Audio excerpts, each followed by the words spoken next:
Good afternoon, everyone. The Subcommittee on Water, Oceans, and Wildlife will come to order. The subcommittee's meeting today to hear testimony on healthy oceans and healthy economies, the state of our oceans in the 21st century.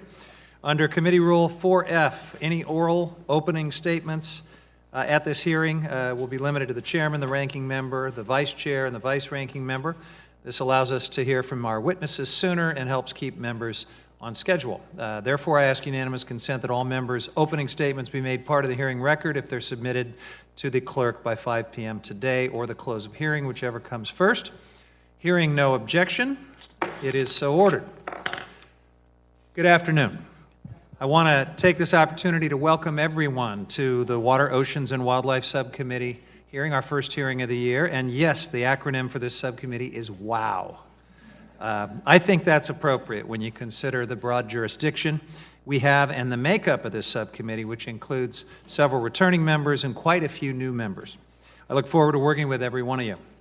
I'm excited to chair this subcommittee because our jurisdiction encompasses so many issues that I care deeply about, many of which I've spent most of my career working on. That includes water supply, protecting habitats and wildlife, managing coastal and marine environments and fisheries and sportsmen's issues, just to name a few. These are critically important things, and I am looking forward to working with our new ranking member, Mr. McClintock. Congratulations, Tom.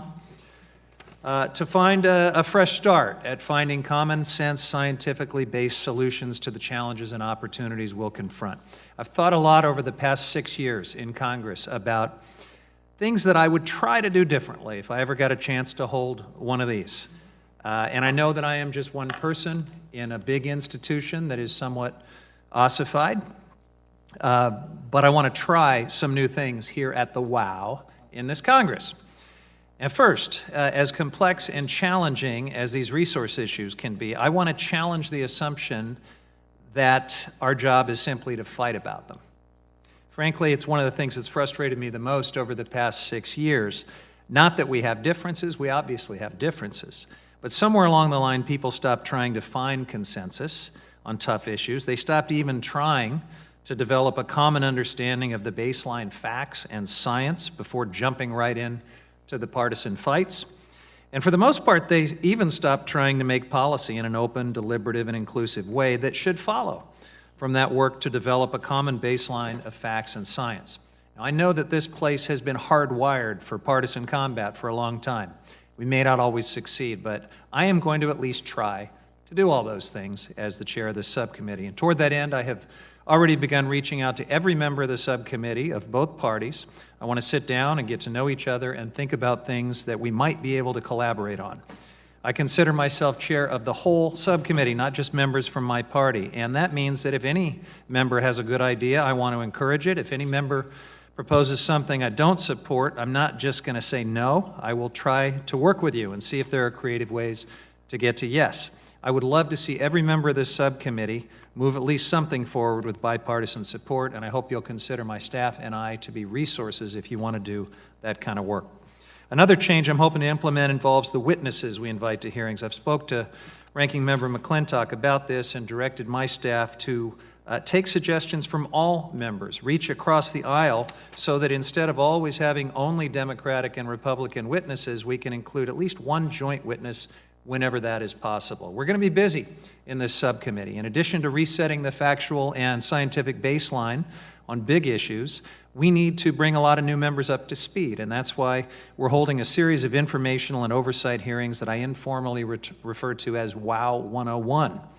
Today's the first of these, and we're focusing on the health of our oceans. By the way, another change I'm promising involves the titles of our hearings. I've seen too many hearings with inflammatory titles that read like angry partisan ransom notes. When the very title of your hearing tees up a partisan fight, it's hard to work together. And so we're going to be a little less inflammatory and substantive and accurate in our hearings for these titles. Today we're focused on oceans and coastal communities that depend on them, which is a big deal no matter where you live. If you're part of the 40% of the United States living in coastal shoreline counties, you probably already get it. These communities depend on ocean-related industries like fisheries, tourism, and shipping. Businesses and jobs directly dependent on oceans and Great Lakes resources contribute $352 billion to our GDP in this country. They employ over 3 million Americans. But even if you live far from the coast, the health of oceans should matter to you. It affects the air we breathe, it affects the food we eat, and the livability of our climate. As we'll hear today, things are not going so well for our oceans and coastal communities. Major threats include ocean acidification, increased frequency and intensity of storms, vanishing polar ice caps, melting permafrost, pollution, overfishing, sea level rise, harmful algal blooms. The list goes on.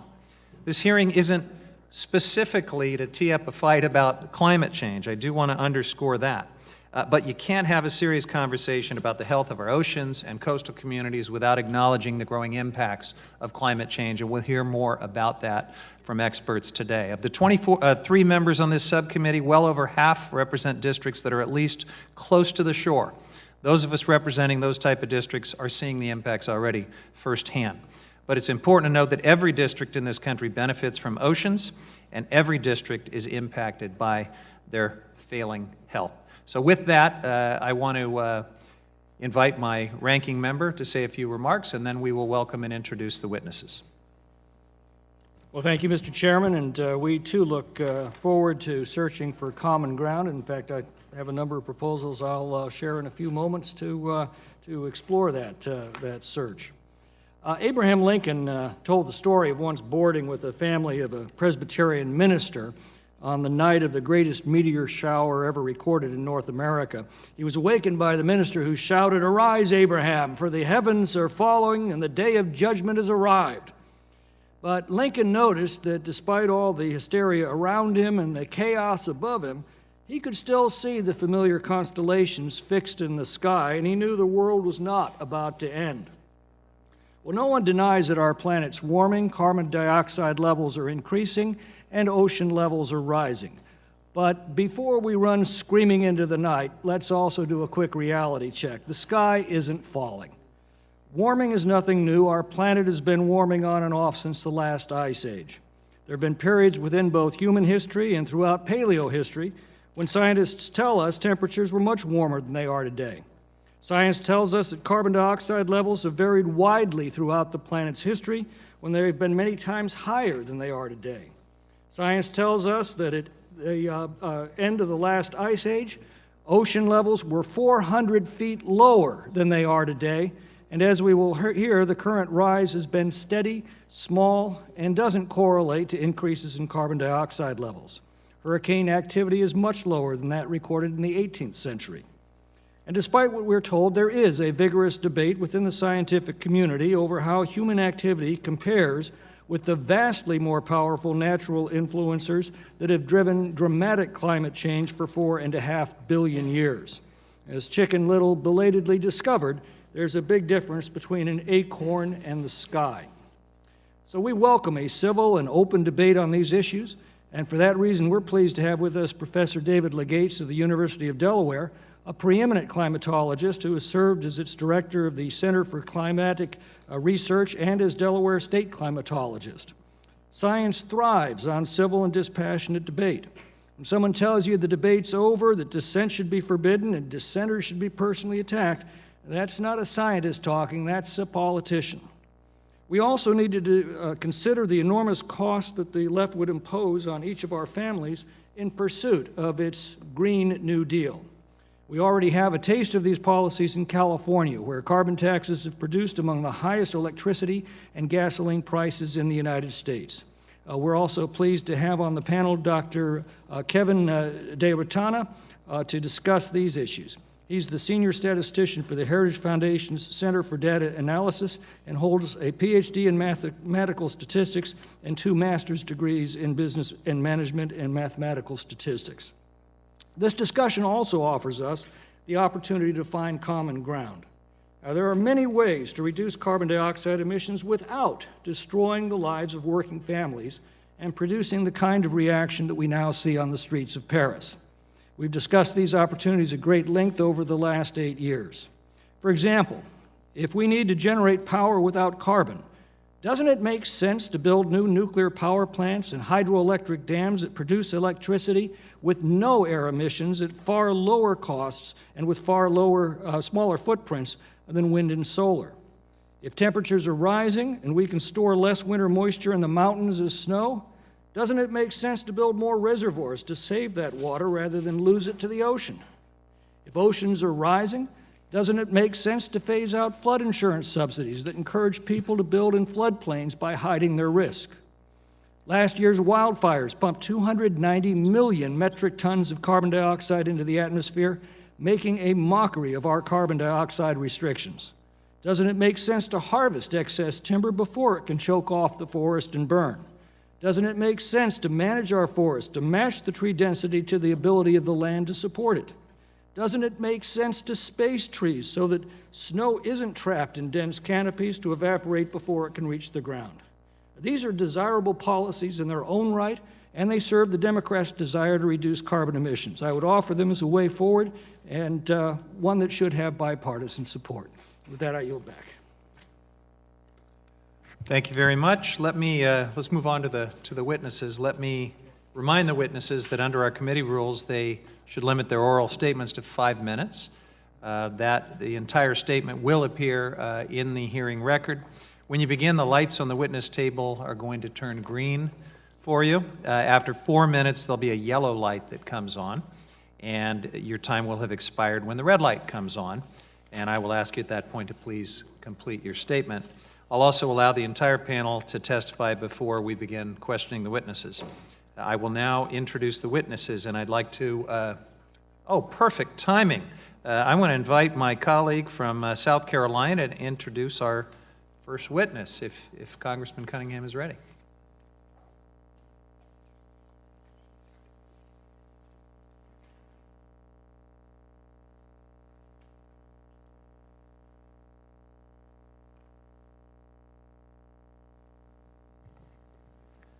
Quinquet. Thank you, Mr. Chairman. It's my pleasure to introduce my constituent, Quinquet Marquetta Goodwine, chiefess of the Gullah Geechee Nation. Quinquet is the chiefess of the Gullah Geechee Nation, a culturally distinctive African-American group from the Low Country region of Georgia and South Carolina. She founded the Gullah Geechee Sea Island Coalition, the premier advocacy organization for the continuation of her nation's culture. In 1999, she became the first Gullah to speak before the United Nations. Very impressive. That's where she testified at a hearing of the commission on the Commission of Human Rights. Quinquet is a published author and environmental justice advocate, and I am honored to call her a constituent of South Carolina's 1st District. Please give a warm welcome. Quinquet, welcome to the committee.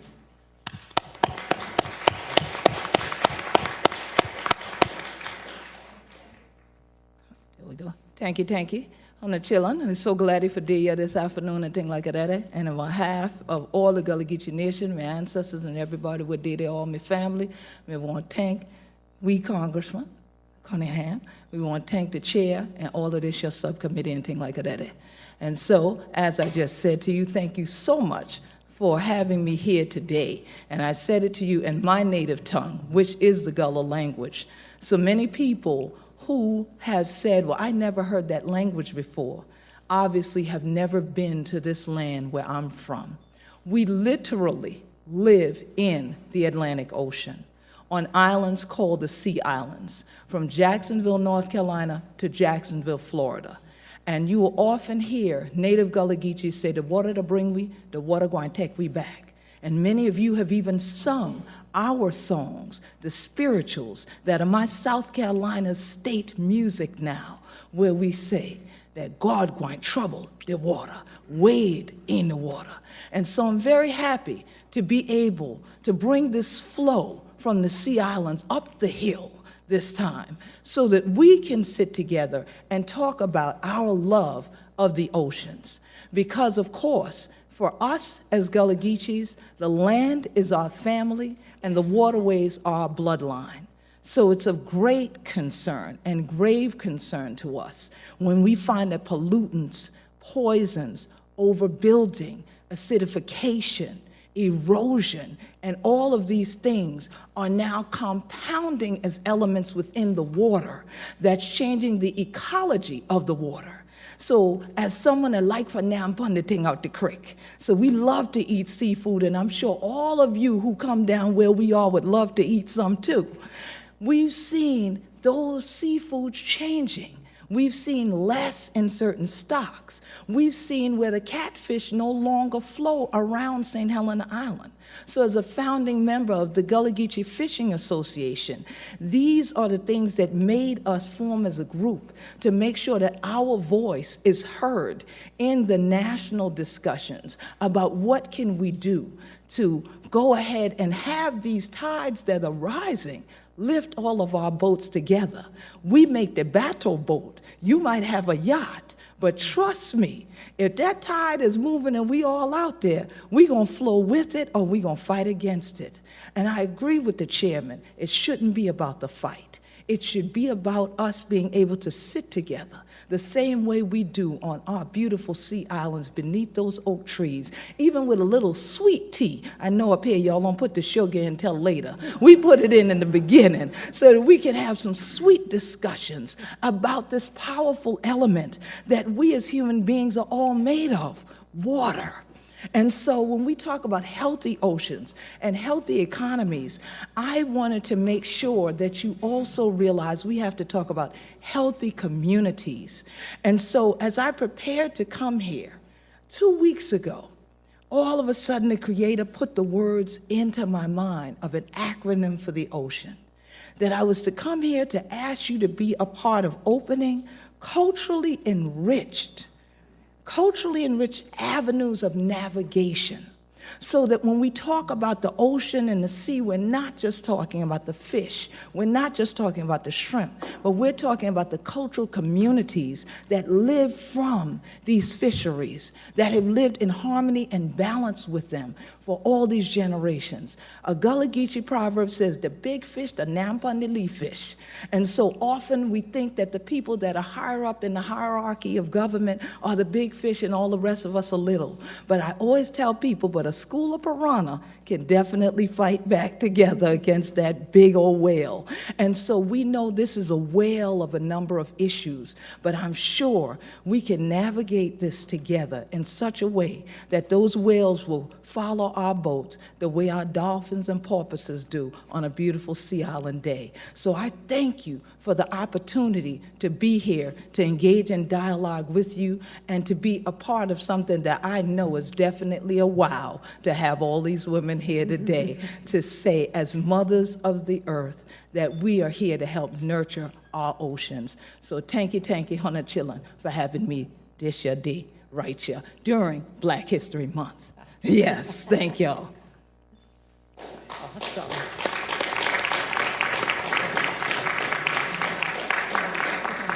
I think a lot of us want to get down to Mr. Cunningham's district now after hearing your testimony.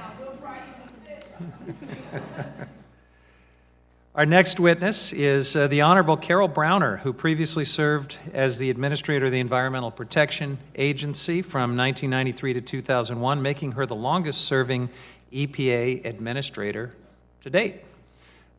She served in the Obama administration as the director of the White House Office of Energy and Climate Change Policy. She also served as the U.S. representative to the Global Ocean Commission and is currently senior counselor at Albright Stone Ridge Group. The chair now welcomes and recognizes the Honorable Carol Browner. Thank you, Mr. Chairman, and thank you, Ranking Member McClintock, and that was awesome. Thank you. I really do appreciate the opportunity to appear before you today to discuss climate pollution. As you heard, I spent 8 years running the Environmental Protection Agency.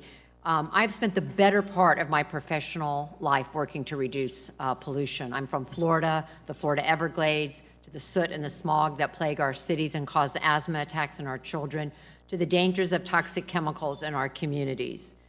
Throughout, I have relied on science to understand the threats, and I have worked with industry to find common sense, cost-effective solutions to these public health challenges, including agreements for cleaner, more efficient cars, redeveloped brownfields, Superfund sites, and investments in clean sources of energy.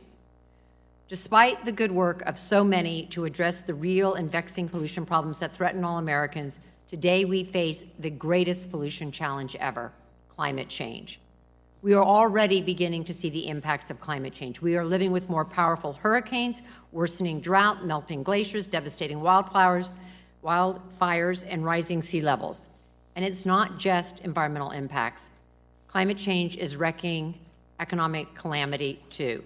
Natural disasters cost the world $155 billion last year from 2011 to 17. Extreme weather caused $675 billion in economic damages. Hurricane Michael and the destruction of Tyndall Air Force Base will cost the Air Force over $5 billion to rebuild.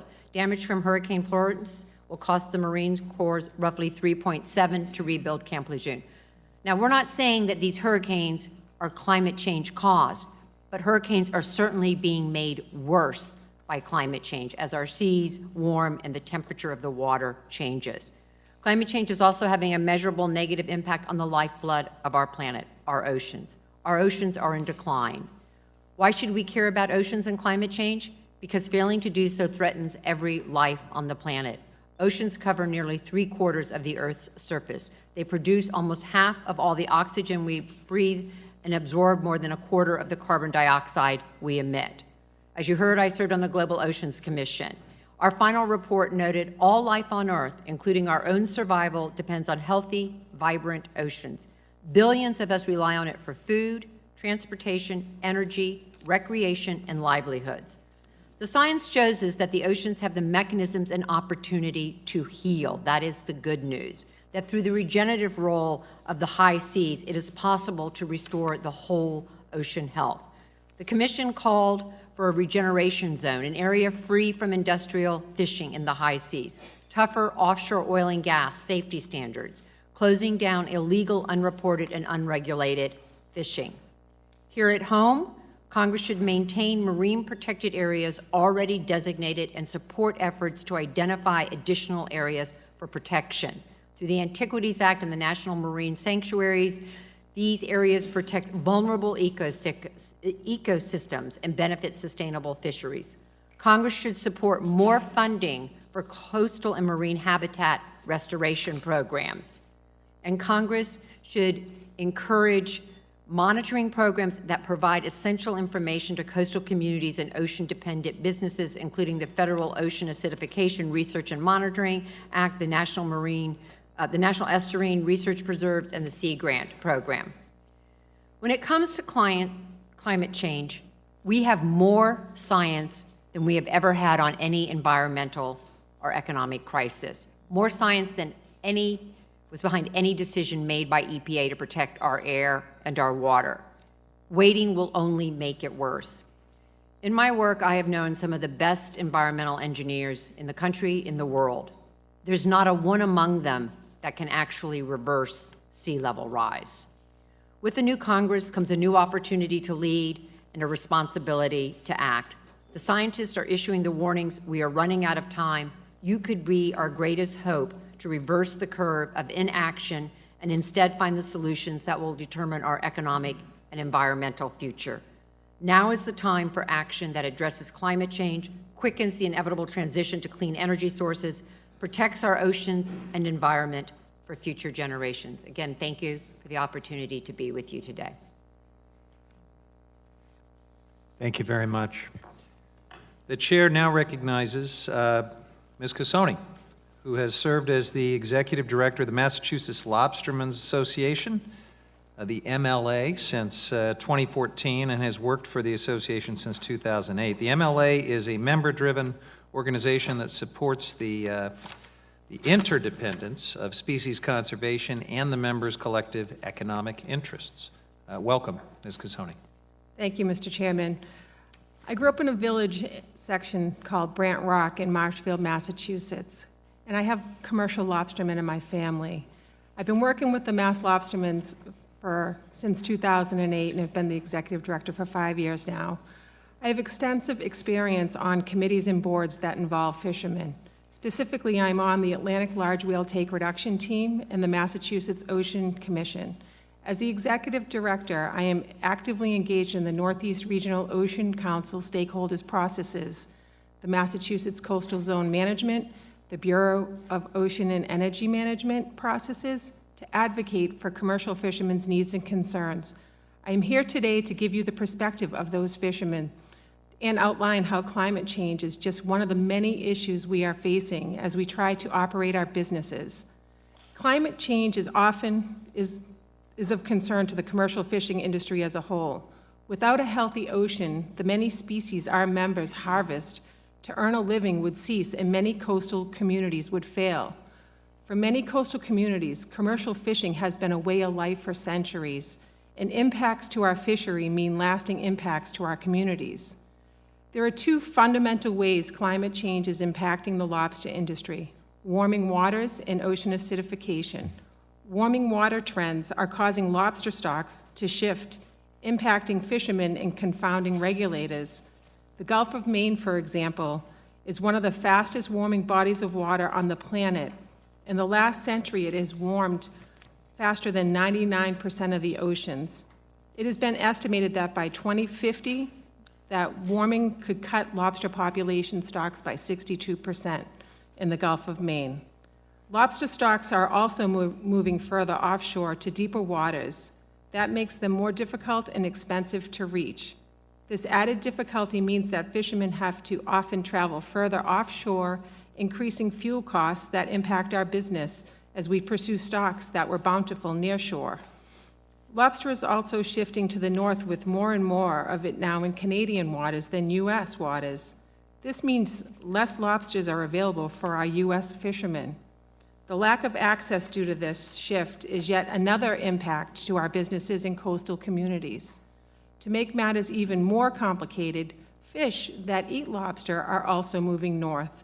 This means more overlap between predators and the once abundant lobster habitat in Massachusetts. We are seeing a compounded effect, and all of this disrupts the ecosystem and makes it more difficult for our lobstermen to earn a living. Ocean acidification happens as the ocean absorbs carbon from the atmosphere, adds even more harmful impacts and an increasing threat for our industry. Juvenile lobsters have a harder time growing their shells they need to protect themselves from predators due to ocean acidification. These threats from climate change are intensified by other challenges lobstermen are facing. We do not have the luxury of looking for any one of these impacts on its own. All of them collectively together are causing declines in the resource, hurting our bottom line in our communities.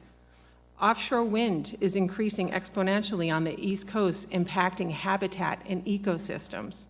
We are concerned about offshore oil and gas development in the Northeast region. An oil spill would be devastating to our resources. Ocean acidification and other climate changes are magnified by land uses that increase local pollution and runoff, including lawn fertilizers. Our fishermen are also removing bags of trash every day. They remove balloons, bottles, bags, and even fishing gear, and we are committed to helping clean up the ocean through our own marine debris beach cleanups. In closing, the commercial lobstermen are stewards of the sea. We are the first to see the impacts of the environment and currently are experiencing the impacts of climate change. The concept of climate change is not something abstract to us. Not only are we balancing the challenges created by shifting stocks, but also a myriad of other challenges and impacts facing our industry. Without a healthy ocean, there would be no commercial lobster industry. We no longer have the luxury of ignoring this threat to our livelihoods. We are here today asking for action from Congress to help the thousands of commercial lobster men and women to mitigate climate change. We are asking that you find effective ways to help commercial lobstermen in the industry adapt to the changes that are already here and the ones that are coming if we do not stop them. Thank you for your time today. Thank you very much. All of our witnesses have been right on time, so this is very good time management we're seeing. The chair next recognizes Ms. Chalk. Ms. Chalk is a community organizer from the 7th Ward of New Orleans, where she has participated in the Louisiana Strategic Adaptation for Future Environments, which encourages residents to be actively engaged in any decision-making process that impacts coastal southern Louisiana. Welcome, Ms. Chalk. Thank you, Mr. Chairman. Honorable committee members, thank you for this opportunity to come before this distinguished body. As the chairman has said, I am Angela Chalk, Executive Director of Healthy Community Services, a nonprofit organization based in the 7th Ward of New Orleans. It is my testimony today to discuss our collective connectivity. In my opinion, the most significant waterway in our nation is the Mississippi River. The testimony I share with each of you today are my personal experiences. While we live in a data-driven metric society, you will not hear that from me. My emphasis is personal, tangible, and has dire consequences to real people who call Louisiana home. As I was preparing for this testimony, I thought of my first encounter with the river. It began with my maternal aunt teaching me how to spell Mississippi. Later, I would learn of the river's importance. It is the source of our drinking water. The river provided high-paying jobs for African-American longshoremen who received cargo for import and export, but most importantly, it is the river pilots who navigate these waters daily that provide goods and services for our nation. The safety and natural environment are so very vital to our economy that if there is, for any reason, river traffic will stop. Our economy stops. In essence, I was taught the river was, and remains today, the source of life. Life as defined by one's culture and heritage, economics and connectivity. Each day, I welcome thousands of visitors into the home by way of the Mississippi River. We are connected. Surely as the snow that falls in the Midwest, Northeast, and Mid-Atlantic, the snow will melt and find its way via the contributing watersheds that will flow to the Mississippi River. All of the sediment collected on this journey will settle in the Gulf of Mexico. I invite each of you to experience the point at which the mighty river connects to the Gulf of Mexico. The experience is the fresh water of the river never mixes with the salt waters of the Gulf. You will clearly see the connectivity either by sea, air, or by standing on the many barrier islands, home to natural, rare birds and sanctuaries. In order to help foster a healthier economy, it is vital to remember that the community organizations that engage our residents and educate residents about the effects of climate change, sea level rise, and restoration efforts. We are our front line of defense to these environmental changes, not because of the theoretical science, but because of generational life expectancies and reality. You can't come to Louisiana to teach me how to make a gumbo if you've never made a gumbo before. But certainly you can listen to the people who are experiencing the things that are occurring as a result of our environmental changes. For as climate change is now, we're adapting now. We have been for years. So as this body makes decisions, remember the people. We are real. Remember that we are already fighting these battles in our backyards, not just for ourselves, but for everyone upstream too.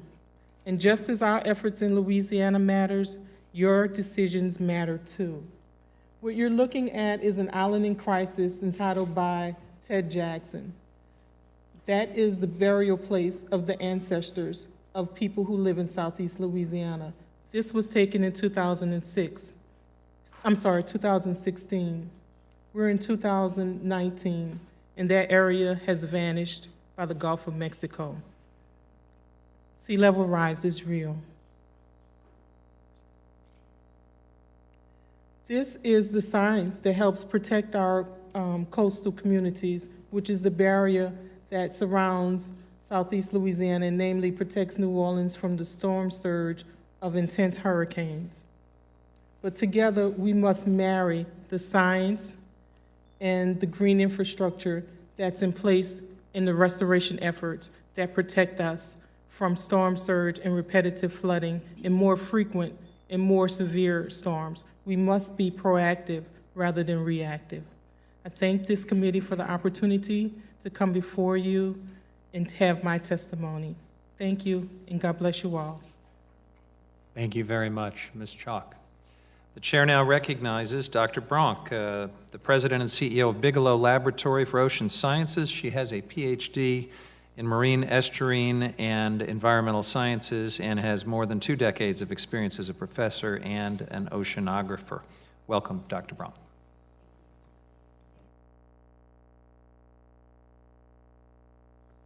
Thank you for the opportunity to talk with you today. I'll start by saying that I love this country, I love the ocean, and I've spent my life in service to both. I'm an oceanographer who has spent the last 30 years, but thank you for the 20, studying the growth of microbes at the base of the ocean food web all around the world. I was elected president and chair of 2 different scientific societies, one that represents over 1 million scientists in the U.S. across many different disciplines. I served as director of the Division of Ocean Sciences at the National Science Foundation, and last year I became the president and CEO of one of the world's most innovative oceanographic institutions, the Bigelow Laboratory for Ocean Sciences in East Boothbay, Maine. In the spirit of transparency, I'll say that I'm a middle child, so I'm about as middle ground in terms of politics as you're likely to find. I'm not as liberal as many of my scientific colleagues, and I'm not nearly as conservative as my much-loved father wished I was. Like the vast majority of environmental scientists around the world, I've watched data from many disciplines accumulate for years, and there is no doubt in my mind that the Earth's climate is changing and that human beings are responsible. Every year, humanity releases billions of tons of carbon into our atmosphere, and as a result, our oceans are warming. Historically, the oceans have absorbed about 1/4 of this carbon, and as a result, they become more acidic, and both of these changes have far-reaching implications. Ocean warming leads to melting sea ice. I've seen the massive changes in ice coverage during the last decade in my own work in the Arctic, based largely out of Barrow, or now called Utqiagvik, Alaska. The reduction in protective sea ice is destroying their coast and changing their traditional way of life. Ocean warming leads to sea level rise and coastal flooding. Sea level as a result of thermal expansion, as well as the melting of land ice like glaciers and ice sheets. Since the 1900s, average sea level has risen by about 7 to 8 inches, and this is nothing compared to what we will see if current trends of glacial movement in Greenland continues. Roughly 40% of people in the U.S. live in coastal areas at risk of flooding, shoreline erosion, and hazardous storms, and all will worsen as sea level rise continues.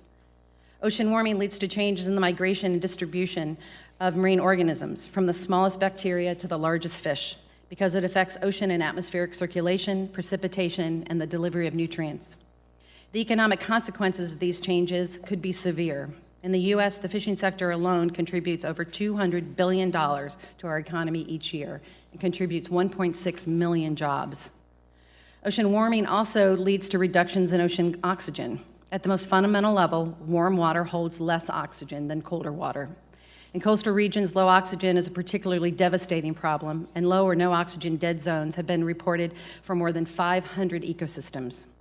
Then there's ocean acidification. When carbon dioxide in the atmosphere dissolves into seawater, it changes several aspects of ocean chemistry, which threatens many organisms, including those important to fisheries and aquaculture. Coral reefs are perhaps the hardest hit because they are impacted by both global warming and ocean acidification. In addition to forming the foundation of ecosystems, corals provide storm protection to coastal communities and can form the basis of local or regional economies.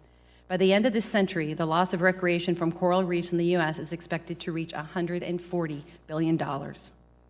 So here we are, vast numbers of scientists around the world, people that basically argue over data for a living, have come together to speak with one voice through the IPCC, the National Climate Assessments, and other reports.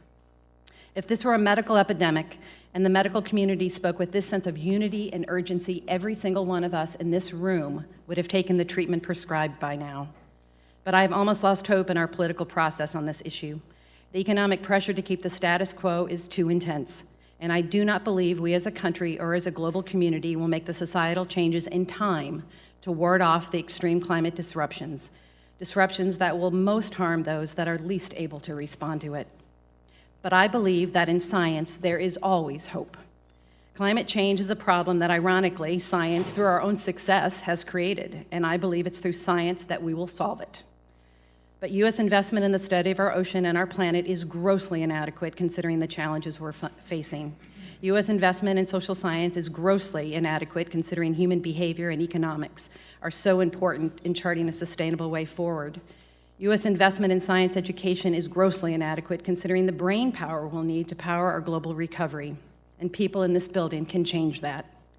We need to reduce greenhouse gas emissions and to capture the carbon we've already emitted. And to do this, we need to empower scientists and engineers and to fund the innovation from discovery all the way to getting it from solutions to the market, a notoriously difficult process to fund. I believe we can do this, but we need to start now because we are out of time. Thank you. Thank you, Dr. Bronk. Next, we recognize Dr. Lee Gates, a professor of climatology at the Department of Geography at the University of Delaware. Welcome, Dr. Lee Gates. Thank you, Chairman Huffman. Coasts are naturally hazardous areas due to the impact of rising seas, coastal storms, shifting barrier islands, and flooding caused by rainfall draining into low-lying areas. Globally, sea levels naturally have risen at a rate of about 8 inches per century for at least several hundred years. This rate may be higher in some places due to local land subsidence caused by glacial isostasy, such as along the mid-Atlantic region, and/or sediment compaction through river channelization, such as in southern Louisiana. Shifting sands on barrier islands through strong storms change the local landscape and can affect life along the coast. The question we wish to answer is whether anthropogenic increases in greenhouse gas concentrations exacerbate these coastal impacts. From the data I present in my written testimony, sea level rise has been consistently linear at nearly all stations for which more than 70 years of data are available. As greenhouse gas concentrations have increased about 45% from before the industrial age, the lack of a significant change in the rate of increase implies that sea levels are not significantly affected by changes in carbon dioxide. Moreover, extreme climate events are becoming neither more intense nor more frequent. When Hurricane Harvey made landfall near Houston in 2017, it ended a record of nearly 12 years without a major hurricane landfall in the United States. Tools that chart the frequency and intensity of tropical cyclones, such as their number and the energy associated with them, show a cyclical pattern to hurricane activity, but no long-term trend over the last 50 years. In the United States, 14 Category 4 or 5 hurricanes made landfall in the 44-year period between 1926 and 1969, but only 5 have occurred in the 49 years since.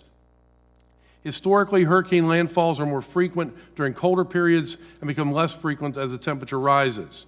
Consequently, we can agree with the IPCC that low confidence exists in the attribution of changes in tropical cyclone activity to human influence, owing to insufficient observational evidence, a lack of physical understanding of the links between anthropogenic drivers of climate and tropical cyclone activity, and the low level of agreement between studies as to the relative importance of internal variability, anthropogenic, and natural forcing. Seawater is naturally alkaline, but the addition of dissolved carbon dioxide leads to acidification or a lowered pH through the addition of carbonic acid. Rather than causing the dissolution of calcium carbonate-based shells of various animals in the oceans, many species such as lobsters and blue crabs actually will thrive on the addition of carbonate and bicarbonate ions and the slightly lowered pH content. Studies which have attempted to demonstrate that calcium carbonate-based shells dissolve in lower pH conditions often use hydrochloric acid rather than carbonic acid, which has a considerably different chemistry and a deadlier impact. My main concern here today is that we're focusing on an expensive solution that will have virtually no impact on the Earth's climate. Climate has always changed, and weather is always variable due to complex, powerful natural forces. No efforts to stabilize the climate can possibly be successful. Current climate observations indicate that the events which kill or injure the most people and have the biggest economic impact are not affected significantly by changing greenhouse gas concentrations. Insistence that these events must be caused or exacerbated by human activity reflects a denial of basic climate science. Decades of failed forecasts of climate doom underscore the problem. The current emphasis on climate change abatement will do far more harm than good. So-called clean energy sources, wind and solar, require environmentally degrading strip mining practices to extract rare earth elements from the ground. Wind turbines, hybrid cars, and solar panels require large quantities of these rare metals. Mine workers are exposed to highly toxic and dangerous working conditions, usually for low pay and often with child labor or exploitation. Water from the mines contaminates soil and groundwater, and the required process of strip mining involves significant environmental degradation. These clean energy sources are anything but clean. The long-term impact to eschewing fossil fuels will be to intentionally make energy expensive. Anything that uses energy will therefore cost more. Transportation costs will skyrocket, making it expensive to travel to work and to transport goods to market. Heating and cooling costs will become so expensive that many will have to choose between food or heat. Energy is necessary to produce almost everything we have. To make energy expensive is to make living difficult for all but the richest citizens. We certainly wish to be good stewards of our environment, and we should strive for energy conservation and to search out alternative forms of inexpensive energy. But the notion that we should fast transition from fossil fuels to so-called clean energy to protect us from climate change and to save the planet is a recipe for personal and economic disaster that will have virtually no impact on the Earth's climate. I urge you to investigate the true science behind climate change and not be influenced by climate exaggerations so you can better understand the role inexpensive energy can have in lifting the poorest among us. Thank you. Thank you, Dr. Legates. Finally, the committee welcomes and the chair recognizes Dr. Dayaratna. Welcome, senior statistician and research program at the Institute for Economic Freedom, a program of the Heritage Foundation in Washington, D.C. Welcome, Doctor. Thank you. Chairman Huffman, Ranking Member McClintock, and other members of the subcommittee. Thank you for the opportunity to testify about healthy oceans and healthy economies. My name is Kevin Dayaratna. I'm the Senior Statistician and Research Programmer at the Heritage Foundation. The views I express in this testimony are my own and should not be construed as representing any official position of the Heritage Foundation. Energy is literally the basis of anything and everything we do, from flipping on a light switch to starting up your car to enabling this very hearing to operate. And unfortunately, many people take energy for granted. Over the course of the past decade, it has been a fundamental goal of policymakers in Washington to expand regulations across the energy sector of the economy. During my work at Heritage, my colleagues and I have used various academic models to examine the impact of proposed regulations. In our work published at the Heritage Foundation, we have found that the policies aimed at decarbonization will result in devastating economic impacts with negligible impacts on the climate. The primary metric used by policymakers to justify carbon-based regulations is the social cost of carbon, which is defined as the economic damages associated with a metric ton of carbon dioxide emissions summed across a particular time horizon. Our work is based on the same models that the federal government used to estimate the social cost of carbon. This work, published at Heritage, as well as in the peer-reviewed literature, has repeatedly demonstrated, while these models might be interesting for academic exercises, their assumptions can be readily manipulated by regulators and bureaucrats. These models make fundamental assumptions regarding climate sensitivity. The idea is that these models attempt to forecast temperatures centuries into the future to quantify the associated cost of carbon dioxide emissions. A very reasonable question is how accurate these forecasts actually are. Equilibrium climate sensitivity distributions are used to quantify the Earth's temperature response to a doubling of carbon dioxide concentration. A vast amount of recently published research has shown lower than expected sensitivity to carbon dioxide. Indeed, recent sensitivity assumptions have lowered the social cost of carbon by as much as 80% or more. A more fundamental question not discussed by the federal government is, are there actually any benefits associated with carbon dioxide emissions? Well, a model often employed by the EPA actually quantifies these benefits. In fact, under some very reasonable assumptions, there are substantial probabilities of negative social cost of carbon, or in layman's terms, actual benefits. In some cases, as high as 2/3 resulting from greater CO2 prevalence, allowing increased agriculture and forestry yields. This negative social cost of carbon estimate would signify that carbon dioxide emissions are not a cost, but a benefit to society. So the bottom line is, these regulations are predicated on models that have been manipulated to justify a particular regulatory agenda. At Heritage, we have an exact clone of the Department of Energy's National Energy Modeling System to quantify the economic impact of this agenda.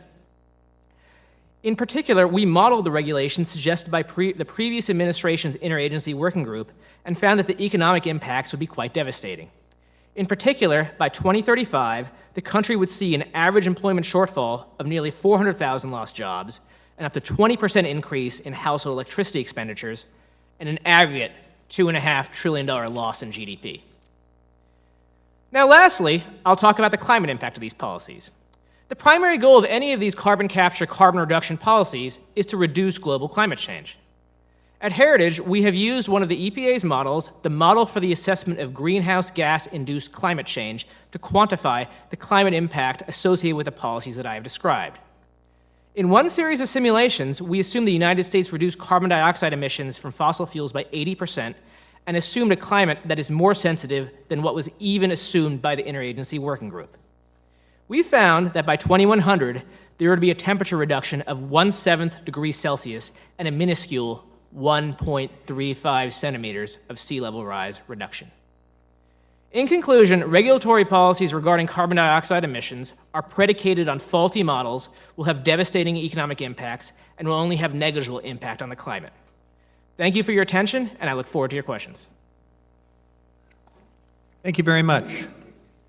We'll begin our questions now, and I am reminded that here in the United States Congress, we often hear lots of different perspectives and different interests put forward, folks to advance their perspectives, sometimes their agendas. And years ago, of course, we had scientists and doctors telling us that smoking was completely beneficial and maybe even good for you.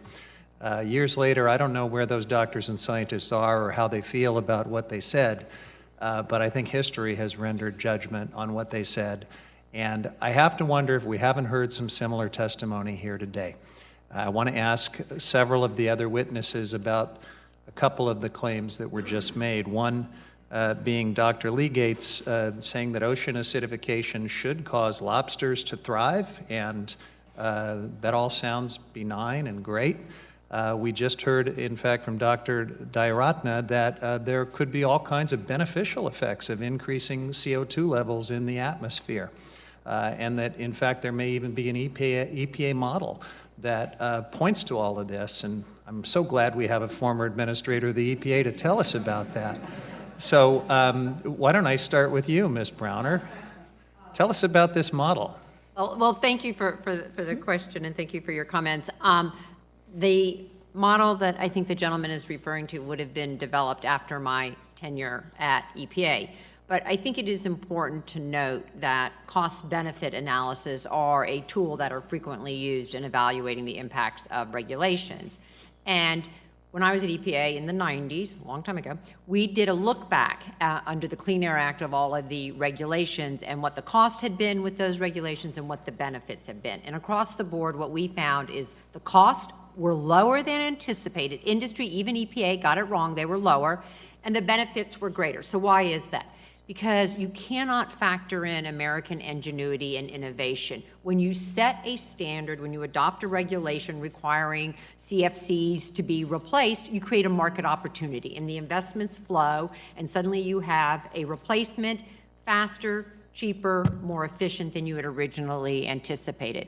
Similarly, the benefits, they are hard to measure at the starting point, but what you find is that putting scrubbers on coal-fired power plants will reduce the pollutant you were targeting, but it will reduce other pollutants as well, and so the benefits grow. So across the board, what we saw is that regulations properly done were that the cost benefits done at the moment were not completely informed, because you couldn't be, but in retrospect, the costs were lower and the benefits were greater of reducing pollution.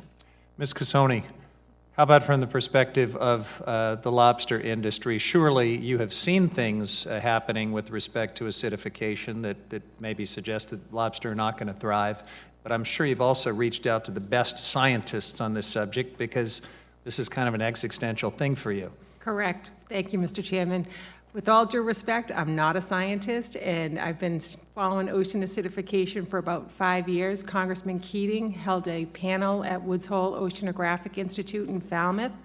The highest level of scientists there studied ocean acidification for their careers, and they were focused primarily on scallops, and the scallops cannot reproduce their shells. So I asked a question of the panel. I said, what about the lobsters? And they kind of shrugged their shoulders and said, we really haven't done a lot of research on lobsters, but they seemed okay. Big lobsters, it's the small lobsters, it's the larval, the settlement. That is the future stocks of the lobster industry. It takes 8 years for a lobster to become harvestable.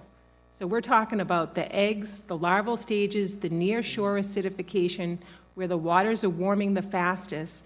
The runoffs are having a severe impact on that, and through the state of Massachusetts and the region, they have what is called the Lobster Settlement Index. They are seeing less and less of the lobsters settling near shore.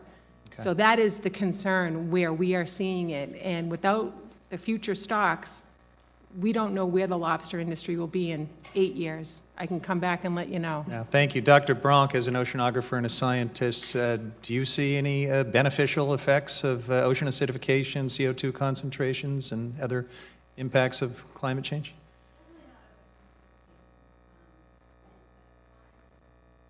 Definitely not of ocean acidification. And to comment on some of the testimony, it is true that some of the early studies were done using acids that added more of an artifact into some of the findings. And it was the scientists themselves that, in peer review, got hammered by other scientists that said, this is not the way to do it. There was a whole community that got together to do best practices, and now we run experiments very differently by bubbling atmosphere, which is much more realistic to what's happening.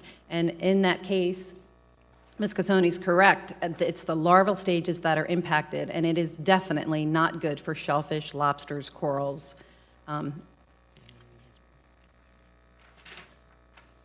Excellent. Thank you all very much. By the way, I forgot to mention, as I thank the panel for their testimony, I need to remind you that the members, that Committee Rule 3D imposes a 5-minute limit on questions. The chairman will now recognize the ranking member of the full committee, Mr. Bishop, I believe. Or are we going to go to the... All right, we'll go to Ranking Member McClintock. Great, thank you, Mr. Chairman. Dr. Legates, you're the only climatologist on the panel, and you're a preeminent one at that. Let me first ask you to comment on the critiques of the studies that you've cited. Essentially, some of this was work done by North Carolina, University of North Carolina, Chapel Hill.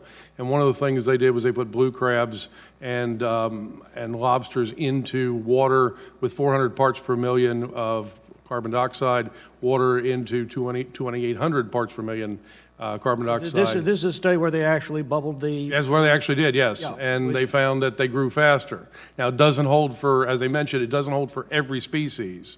But the issue is that, in general, some species work better, some species work less. And it's to simply so say the that lobsters actually acidification... did better when they did the science correctly, of used the atmospheric gases that Dr. Bronk mentioned, and discovered that the lobsters grow faster, healthier, and stronger with higher concentrations. Is that what you're saying? Yes. Okay, and with respect to the dissolving of the clam shells. Well, yeah, calcium carbonate shells. Yeah. That was the original argument that was made, that essentially increased acidification would simply cause them all to disintegrate. And they simply got the We're chemistry finding that's wrong. not necessarily the case, correct. You know, the refrain we hear all the time is, all the scientists agree, and yet here you are, a former climatologist for the state of Delaware. We heard from Judith Curry yesterday in the full committee, former chair of the School of Earth and Atmospheric Sciences at Georgia Institute of Technology. I read the work of Roy Spencer and John Christie, who pioneered satellite sensing of global climate. Fred Singer, former director of the U.S. National Weather Satellite Service. Freeman Dyson, often referred to as Einstein's successor at Princeton. They're all telling us what you're telling us, and that is that this is not unusual, and that there is still a very great debate going on over the extent of human contributions to the climate as opposed to the powerful natural forces that have driven it for millennia. Can you shed some light on this? Yeah, I mean, I don't have enough time to do it, but the argument is that carbon dioxide is not this magic knob that decides the temperature of the planet. In particular, there's an awful lot of other things that happened with it too. The planet does not warm like a greenhouse. That's simply pure radiation balance, but essentially the atmosphere moves, and we have vertical convection, we have horizontal advection. There's a lot of other processes that go on that I talk about in my intro physical climatology class that are more complicated than just simply the constituents of the atmosphere. Let me ask you the same question that I asked Dr. Curry yesterday. Are we experiencing the highest temperatures in the planet's history? Planet's history, no. Probably over the last 150 years, yes. But that has little to do with carbon dioxide. It has to do with the demise of the Little Ice Age and warming conditions we've had due to an increasing sun. Are we experiencing the highest levels of atmospheric carbon dioxide in the planet's history? No, not over the planet's history, no. Are we experiencing the worst droughts in recorded history? No, we're not. Are we experiencing the most ferocious hurricanes in recorded history? No, we're not. Over the last 30 years, have our actual climate observations tracked with the predictions that were made by the IPCC and folks like James Hansen? This generally gets into a discussion of climate sensitivity, and most models are tuned to have a sensitivity of somewhere between 2.5 and maybe 3.5 degrees Celsius warming for a doubling of carbon dioxide. Generally what we've found, and what a lot of other people have found more recently, is that number is very high, probably on the order of about 1 degree Celsius per doubling. And so that's why the models have tended to show warming that is much greater than we've actually seen in the observations.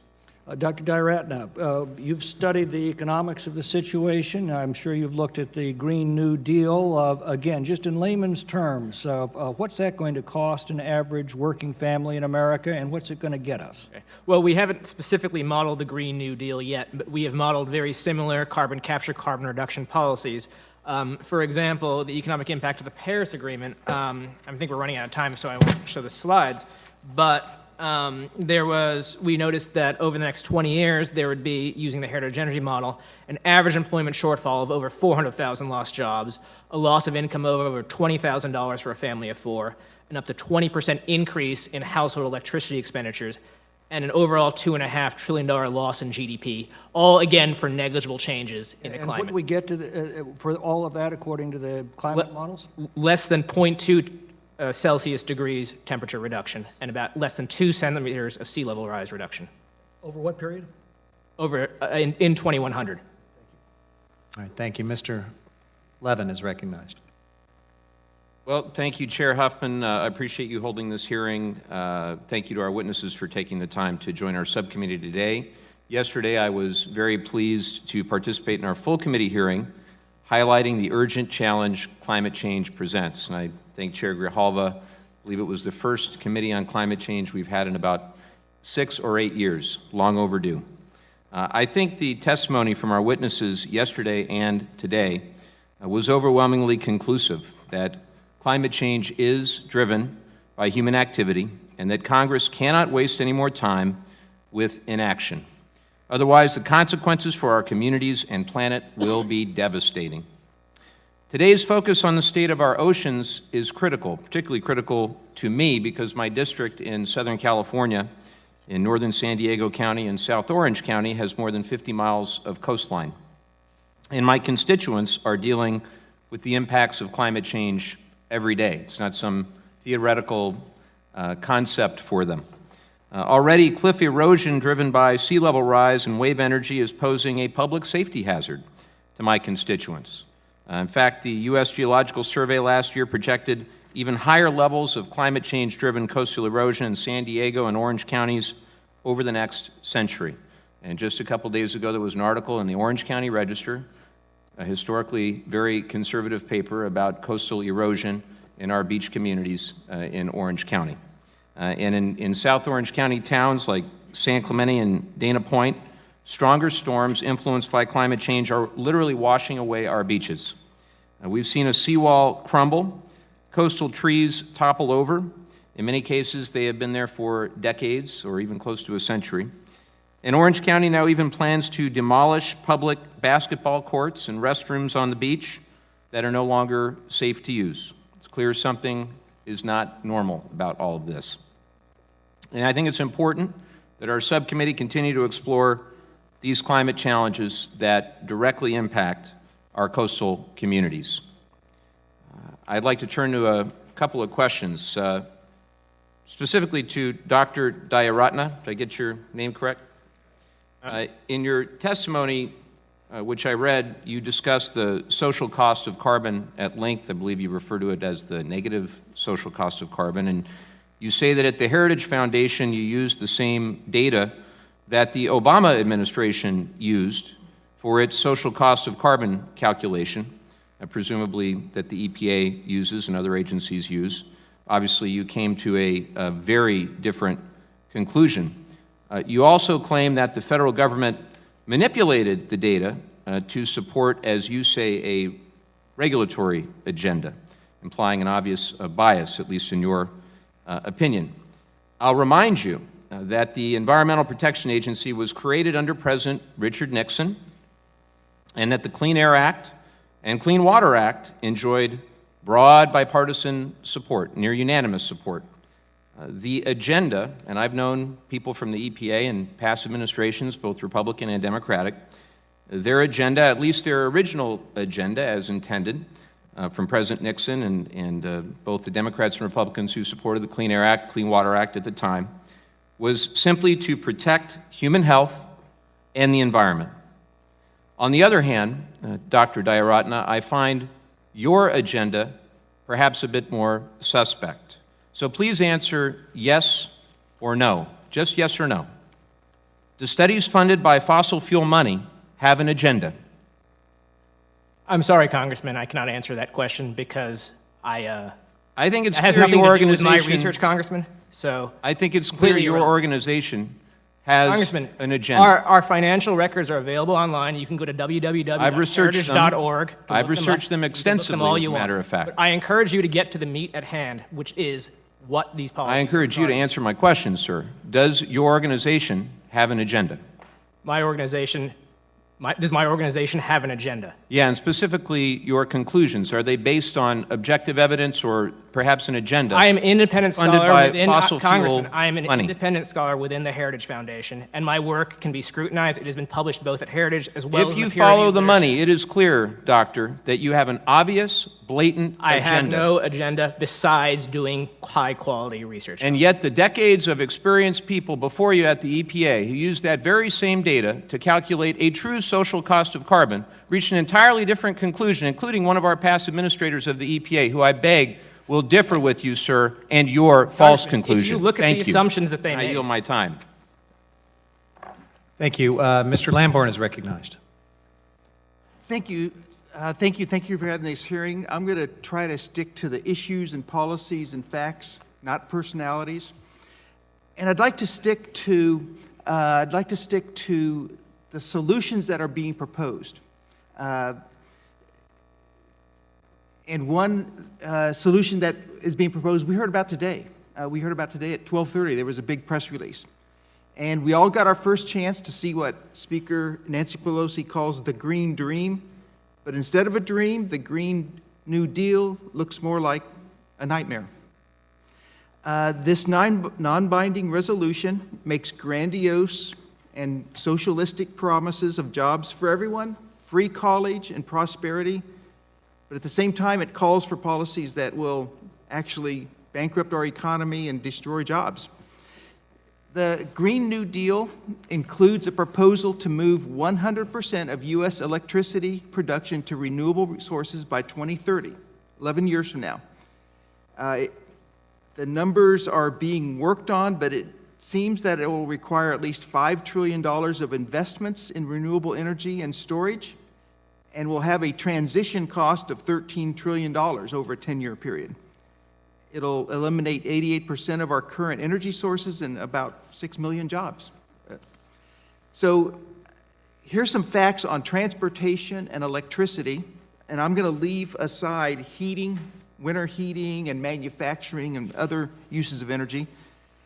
For transportation, Americans own roughly 250 million cars and trucks, and they drive 11 billion miles a day. The vast majority of these cars and trucks are powered by gasoline and diesel. How will we replace that in 11 years? There are 30,000 commercial aviation flights a day in the United States, and these are all powered by jet fuel. How will we replace that in 11 years? With electricity, 82% of U.S. electricity is generated by coal, natural gas, and nuclear energy. The remainder is hydropower, about 7%, wind 8%, and solar 2%. So to meet the need for electricity that's currently provided by hydrocarbons and nuclear would require, if you want to go to wind turbines, I'll leave aside solar panels for a moment, but the wind turbines you would need, because you can't put them right next to each other, they have to have some space between each other, you'd need an area twice the size of the state of California. Okay, where are we going to put those? So, Dr. Dianarada, did I say that correctly? Diaratna. Okay. Thank you. If we go to 100% renewable, there's a cost involved. Electricity is going to go up, just electricity, and this, I know this is a big range. I hope people keep working on these numbers and we'll refine this, but right now the range is, if with an average electrical bill in the country of $111 per household nationwide, of between $576 and $3,882 per family per year.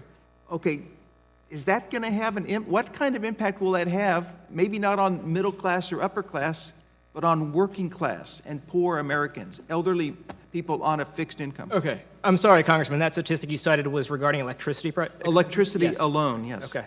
Yeah, well, that's a great question, Congressman. So the fundamental issue is, yes, obviously household electricity expenditures are going to go up, and that is another thing that families are going to have to deal with.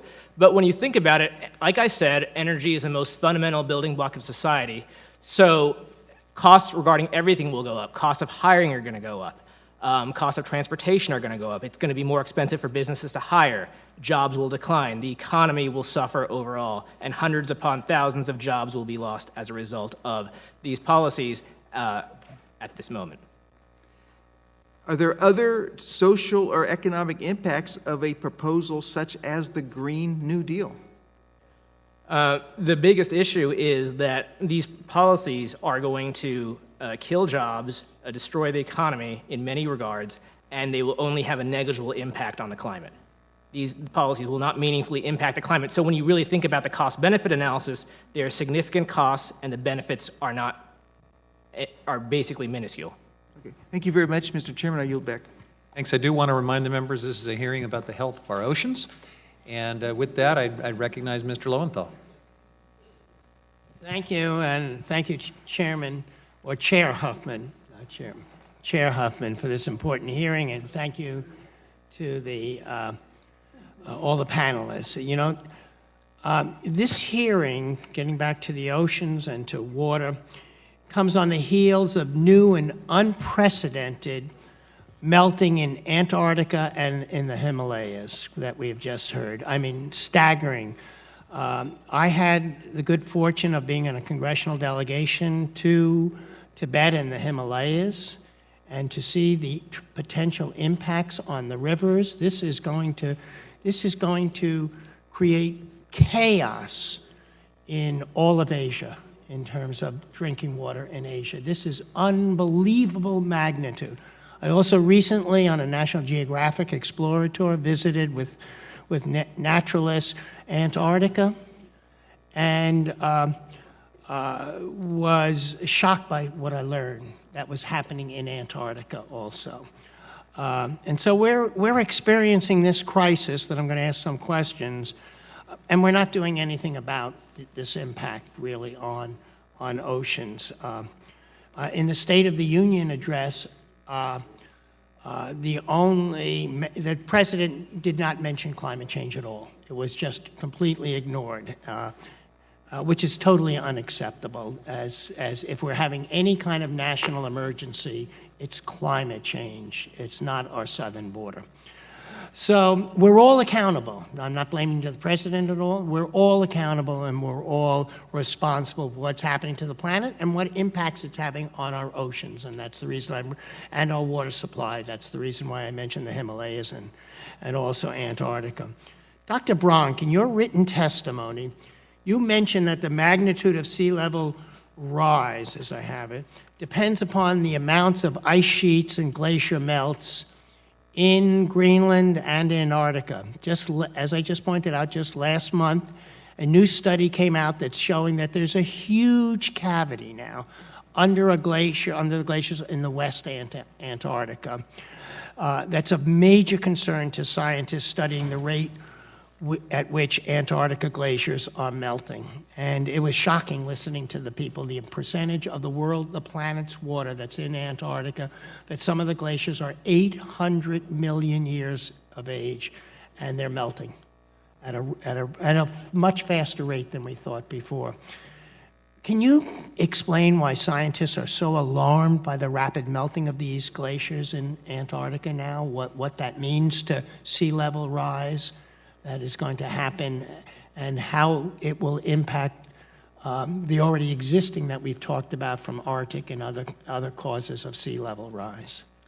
Right, so both the ice that's on the land in Antarctica and on the land in Greenland, when that melts, that will flow into the ocean and it will increase sea level rise. I'm not an expert on glaciers, but my understanding is that there is a grounding area where the glacier is actually held back from going into the ocean. And what's been discovered over the last decade is that ocean water will erode underneath it, and it basically creates a skid that makes the glaciers move faster. And this is what seems to be happening, especially in Greenland, and now we're discovering it also in Antarctica. And the idea behind it is it's just going to move things up. And the question is, are we going to reach a tipping point where we're not going to be able to stop it? And the same thing with the Himalayas, which are going to have a tremendous impact on the water supply of all of Asia. Of all of Asia, correct. And yeah, so that's basically my understanding of the glaciers. So if once you start eroding underneath and kind of greasing the glacier from the bottom, and it's happening, we've known it's been happening for about a decade in Greenland, and now we're seeing it in Antarctica. And I was told in Antarctica that almost 80% of the world's water supply is there in Antarctica. And so this is of a magnitude that we did not understand before, and now and because we thought more of it was happening in Greenland and the Arctic, now we're seeing it where all the accumulation of water, the great vast amounts of water. And I believe that if the ice sheets that people are most worried about in Antarctica, if they were to flow into the ocean and melt, we're talking about a 21 feet increase. That's what they were talking about. Okay, yes. And so it was recently, I'll just kind of, if anybody else wants to comment on any of that, recently, in my district, we had a meeting of homeowners, because I'm a coastal district, where our executive director, I think Chair Huffman knows, of our aquarium, talked to everybody, and said all along the coastal region, which is very expensive homes, sometimes we think about the most impact will be on less expensive, but this is along the peninsula and the Venice and Belmont Shore, those that know Southern California, these are beautiful, that they better all have an exit strategy because it's coming, flooding is coming, and the ability to live in those areas is coming down the road. And that they kept asking, well, isn't climate change, can't we stop it? And there are things that we can do, which we must do, but economically, the impacts of climate change will totally overwhelm Thank you, Mr. Lund. the impacts of what else we're doing. So thank you. Thank you, Mr. Lowenthal. Mr. Bishop is recognized for 5 minutes. That's 5 minutes, wasn't it? Okay, good. I appreciate, yeah, give or take, I appreciate the opportunity of being here and listening to all the good science that we've heard from all over the place. And having experienced that now, I want you to know that never in my life have I been so grateful that I was a liberal arts major. Don't know what the hell you're all talking about, but it sounds really nice. And for Mr. Grijalva, I have been as I've been walking around today, I have been chewing gum, hopefully to get ready for this so I could actually illustrate the solutions you're going to be presenting.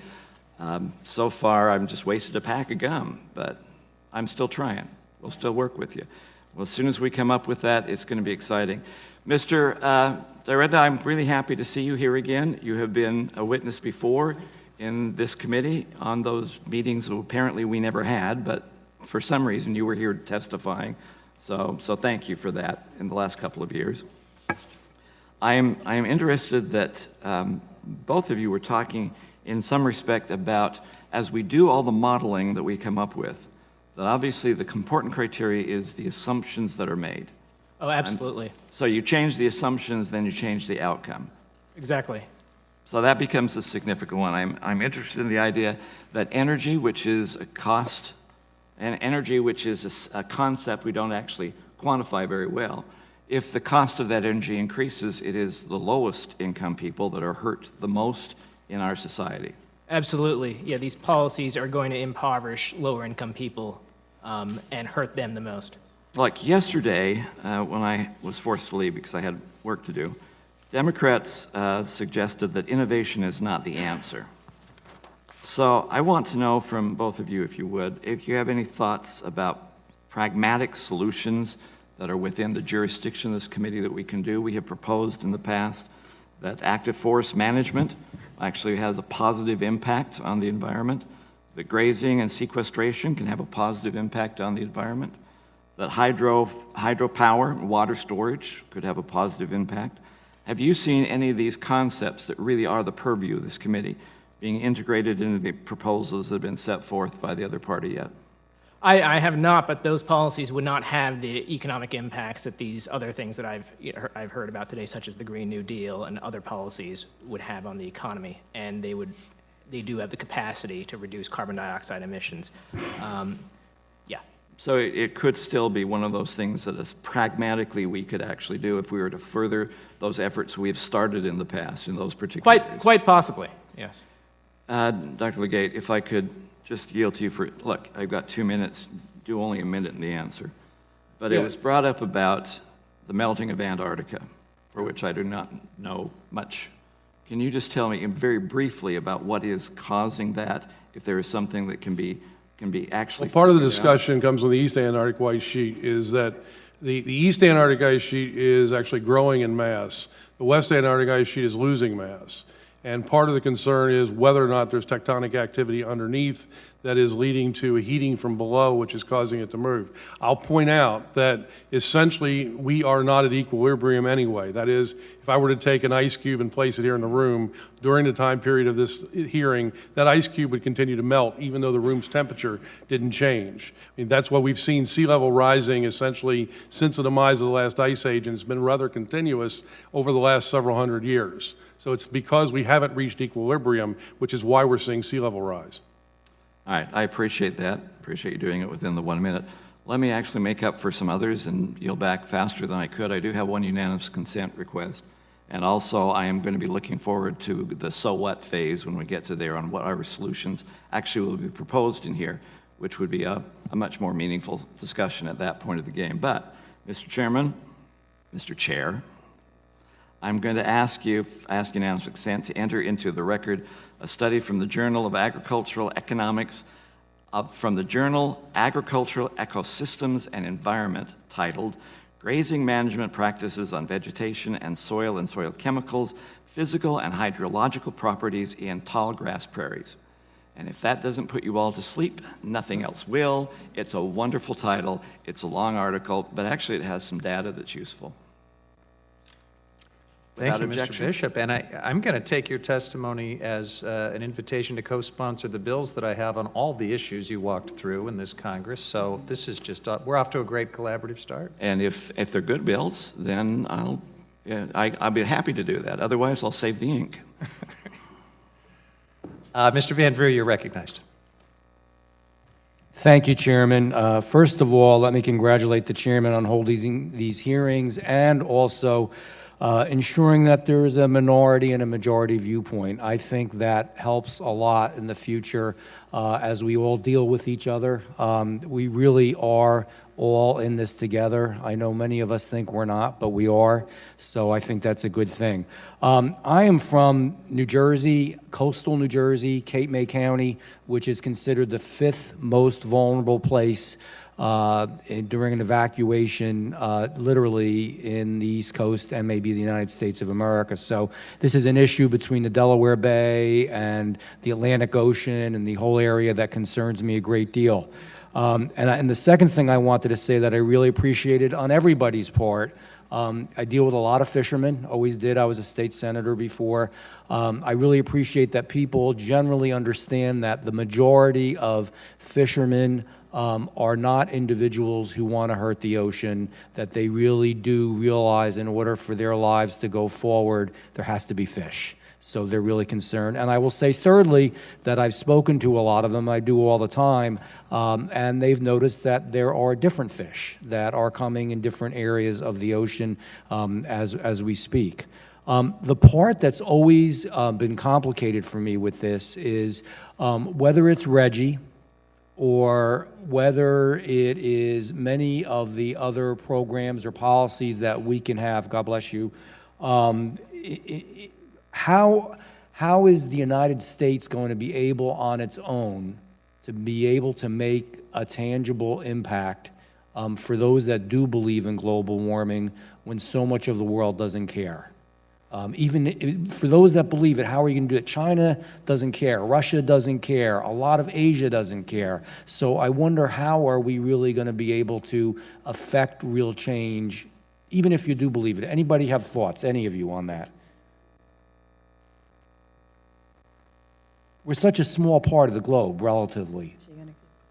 Right, but we have a long history, and so I think many of us would believe that we have a responsibility, that we have to provide global leadership. And under the prior administration, which I was honored to be a part of, we were doing just that. We were working with other countries around the world, working in global forums to craft solutions, while also doing the work we needed to do here at home, whether it was working with the car industry to agree on a program to bring cleaner, more efficient cars, which means a tank of gas would go further, saving people money at the tank. Our children would breathe easier. So it is a combination. And it is, and those things are good, and I agree with you, and we certainly did the right thing.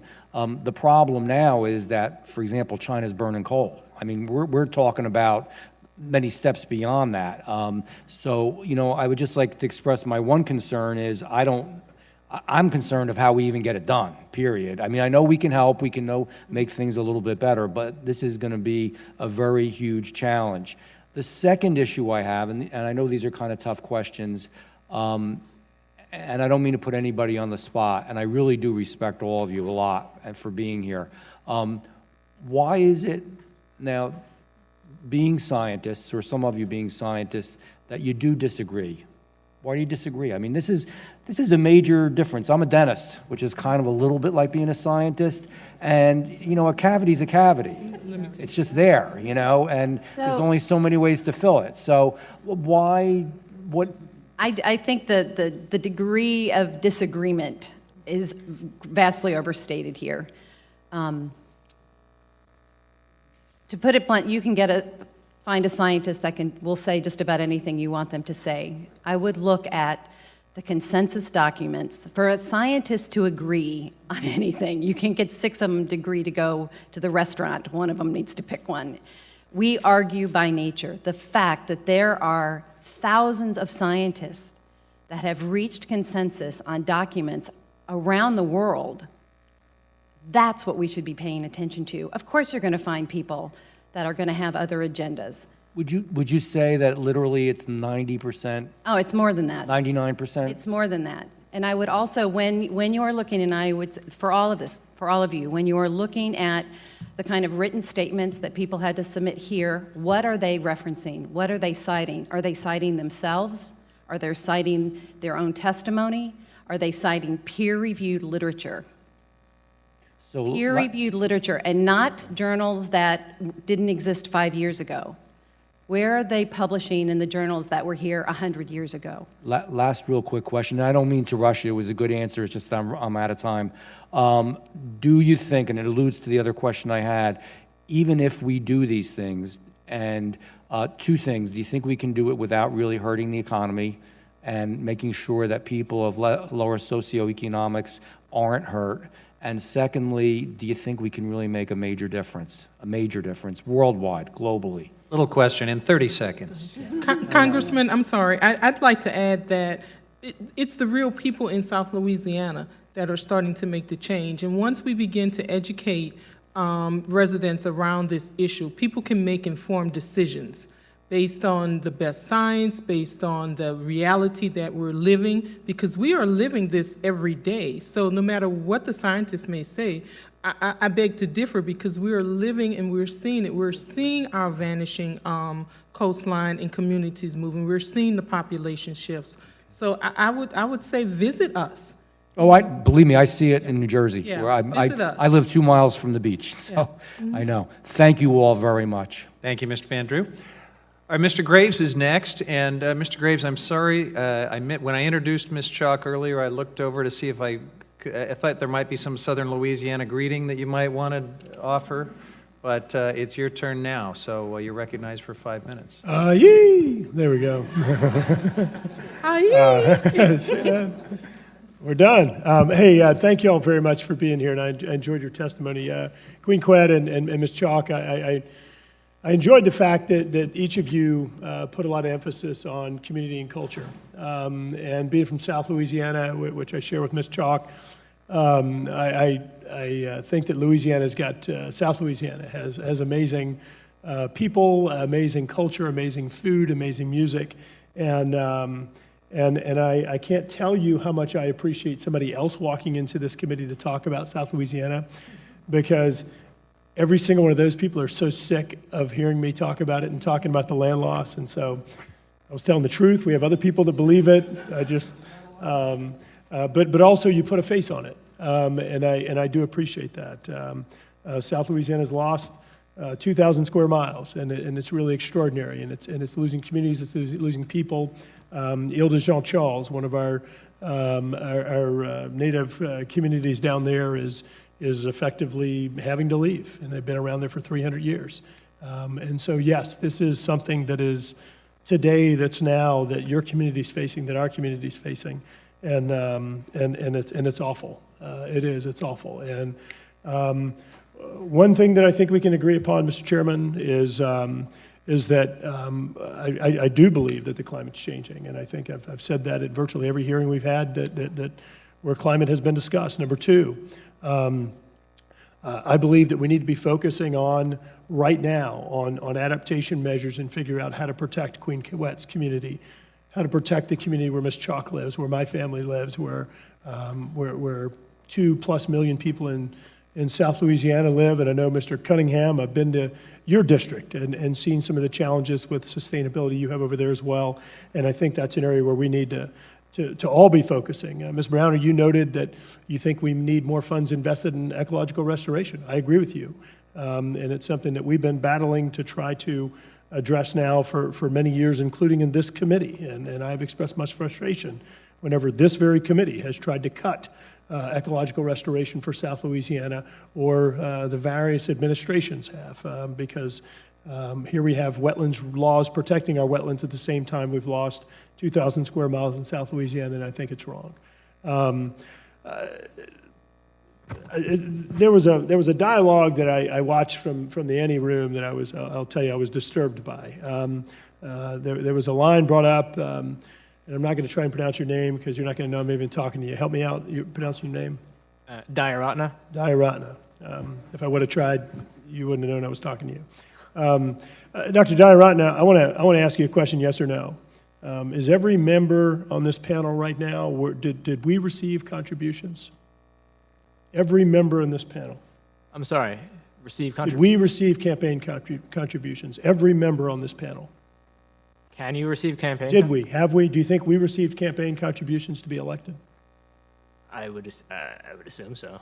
Yeah, so that would be a yes. That would be a yes. And I'll tell you, I was a little offended by the suggestion that anybody who's received a contribution suddenly has been bought in regard to an agenda. That offended me. That's not how I do business, and I don't think that's how people in this panel do business. And I want to apologize to you because I didn't think that was fair to you to make that suggestion. Yeah. Look, let's all be clear. There are people that do, but I don't think it's fair to have a default position that everyone who has accepted a contribution has been bought or then takes that agenda and moves forward. And I want to make note that the questioner in that case has received, I think it's over $6.5 million in contributions, and I hope we have an opportunity to be a little more fair with that in the future. Lastly, Dr. Gates, could you very quickly, there was questions brought up earlier about the relationship between ocean warming and hurricanes and tropical activities. I'm from South Louisiana, where we experienced more than our share of those. IPCC, as I believe, has assigned low confidence. Could you expand on that, please? Yeah, warmer waters do provide the energy. I mean, hurricanes are latent heat engines. They run off the fact if you have evaporating water, then the energy condenses and you get the energy back into the atmosphere. But the issue happens to be that there's an awful lot more to hurricane formation than simply water temperature underneath. Particularly, one of the important components is wind shear. What you need for that is the hurricane to develop vertically. So if you have a lot of wind shear, which simply means winds moving at different speeds at different levels, then as the air starts to rise, it literally gets shifted and moved over or shorn apart, and so the storm doesn't develop. So in a lot of cases we see where we've got very warm water, we've got no hurricane development simply because the wind shear keeps that from happening. So there's a lot more ingredients in hurricane formation. Thank you, and if you can just very quickly, Ms. Quett, Queen Quett, I did an amendment in this committee a few months ago trying to designate Cajuns as endangered species, trying to get endangered species protection. Perhaps we can do your folks as well, and Congressman Cunningham and I can work on that. But seriously, I appreciate y'all being here and looking forward to working with y'all. And I would appreciate you doing that today. Thank you. All right. Yeah, right. That's critical habitat. Mr. Cunningham is recognized. Thank you, Mr. Chairman. As you may know, protecting the coast of South Carolina from offshore drilling has been... Cunningham, would you indulge me? I'll restore your time, but I forgot. I was supposed to tell the witnesses that if anybody has to catch a flight, because I know we're running late, we will not hold that against you. We'll understand. Otherwise, let's give Mr. Cunningham a full 5 minutes, and I apologize for the interruption. I appreciate it, Mr. Chairman. As you may know, protecting South Carolina's coast has been my #1 priority, especially protecting the coastline from offshore drilling. It's one of the reasons my constituents in the 1st Congressional District sent me here, and it's a commitment that I intend to honor. It's why on the very first full week of being on the job, I introduced the Coastal Economy Protection Act, which would put into effect a 10-year moratorium on oil and gas, pre-leasing, leasing, and related activities on the outer continental shelf, and that includes the North Atlantic, Mid-Atlantic, South Atlantic, and the Straits of Florida planning areas, and in the eastern Gulf of Mexico. Our oceans are at an increasing risk from the impacts of climate change. We've heard it, the testimony here today from warming waters, and we see those impacts in South Carolina. We see hurricanes intensifying and presenting a more clear and present danger. Climate change is an immediate threat. It's the gravest non-military threat to our world, and we have to take it seriously. And I appreciate each and every one of you all taking the time to provide testimony here today, because we realize what's at stake, and not just the beautiful beaches, but also our culture. And I appreciate Queen Quett coming up here and to testify as to that, and the Gullah Geechee corridor, and making sure that corridor is preserved beyond 2021, 2022, which we'll talk about at a later date. Queen Quett, I wanted to give you an opportunity and educate the rest of the committee as to the Gullah Geechee culture, why it has such an impact on South Carolina and our region, and why it is of the utmost importance that culture be preserved, and how intertwined the culture and the oceans are, and the impact of climate change, and what you would suggest that this committee do to take its first step in addressing that. Well, thank you. Thank you greatly for all the work you've done in the short period of time that you have been seated here up the hill from the low country, all right, because we come from the flat area, you know that. So one of the things that is so powerful in what you asked about is how to deal with climate change and deal with culture. And I think it's important for this committee and all of the policy setters, not just in the U.S., but around the world, to calculate cultural heritage. You can't. I'm a mathematician and computer scientist by degrees. You cannot actually calculate the cost of the loss of all the cultures that are the communities that are along these coasts. We've heard all the different percentages of how many communities of the world, how much coastline of the world is part of what feeds the rest of the world. 80% of the country is being fed from these coastal communities. So if we don't listen to the people who live on the land, live from the water, live in the water, about how they've sustained themselves, we won't be able to form the right policies, whether we're dealing with resilience, sustainability, climate change, sea level rise, or any of these things. And so we formed the Gullah Geechee Sustainability Think Tank 8 years ago to start to look at a lot of these issues before there were even some of the scientific data that we've been talking about today, because we knew Gullah Geechee culture would not continue to thrive or survive if we get displaced from the Sea Islands. And so it's critical to us that this committee start to look at where is the money. I've heard that term in this room today, follow the money. Well, follow the money because it proves what you truly are vested in and investing in.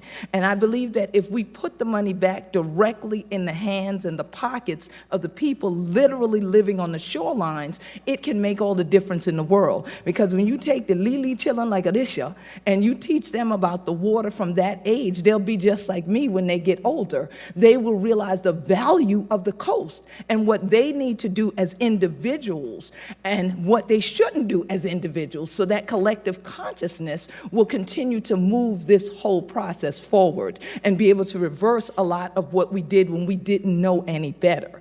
And so I think that we need to invest more in citizen science. We need to invest directly in the cultural communities and the people there instead of consultants that fly in from elsewhere and parachute in, then parachute out, and just write a paper and make a PowerPoint about us while we're still there trying to yet hold on. So I think it's critical that we work together. And that's why I said what I said earlier, that we need to make this a culturally relevant discussion, because there are things that we know from over 400 years on the Sea Islands that nobody else knows. And now everybody in the scientific world is looking at us saying, hey, maybe they had something that we all need to know, because they're still there and they don't leave when they say evacuate. And we'd have been there and we still ain't going nowhere, tall. I gonna be there when you get home. I appreciate Quinquet and educating people, both the Binyas and the Cumyas, on the different types of cultures that make the Low Country a special place to live. And I want to thank the rest of the panel as well, and everyone who put the time and effort to get here to educate the committee. And I yield back the remainder of my time. Thank you, Mr. Cunningham. Ms. Velasquez, you're welcome. Recognized. Thanks for your patience. Thank you very much, Mr. Chairman, and thank you so much, both Grijalva, our chairman, and you for holding this important hearing. It is important to me because I am a member of Congress who happens to be Puerto Rican American, and we all know what happened in Puerto Rico. So I just would like to ask whether or not you see a correlation between Hurricane Maria, Harvey, Irma, all of them happening in 1 year. And it's not only that there were 3, but the force, category 4 and 5. So do you see that, do you think there is a correlation between the fact that Earth experienced one of the warmest years ever recorded and the number of hurricanes category 4 and 5? I'll take this. So Dr. the hurricanes are difficult in terms of because they're so sporadic. Mm-hmm. So in terms of the IPCC, there is not solid evidence, strong evidence to suggest that there is a link with climate warming in terms of the force of the hurricanes. What we are finding is evidence that they are getting, because the ocean is warming, evaporation is greater, there's more moisture in the air, there's more precipitation coming from the hurricanes. But right now, we can't say that necessarily that global warming is dramatically increasing the strength of hurricanes, but they are making it more devastating in terms of the precipitation they bring. And it may be quite a while before we will see anything like that because they are so sporadic to begin with. But warm water is what powers hurricanes. So I just would like to borrow something from the Republican playbook today, and that's quite weird for me. But they always say that local communities, they know better. And when you look at how public sentiment is changing among people in this country regarding climate change, there is this collective awareness from Florida to New York, Louisiana, everywhere in our country, farming, agriculture, all those communities that think that there's something that must be done. And today, the polls are telling us that close to 70% of the American people believe that there is climate change. Mr. Dayaranath, you mentioned the cost-benefits analysis. Correct. And for many people, particularly low-income communities, community of color, indigenous communities, they care less about cost analysis when they know that they have been victims of climate change and environmental degradation. If you go to New York and talk to communities of color, particularly Latinos, who come from the Caribbean, they feel strongly that climate change is here and that we need to confront it. So not an inaction on this is not a choice, it's not an option. And what is the best way to proceed? Well, this is why we are bringing here all the experts.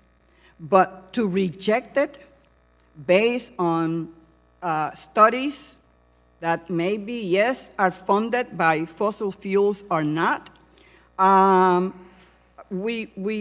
this is an issue that is not going away. Even a majority of Republicans, 64%, believe in climate change.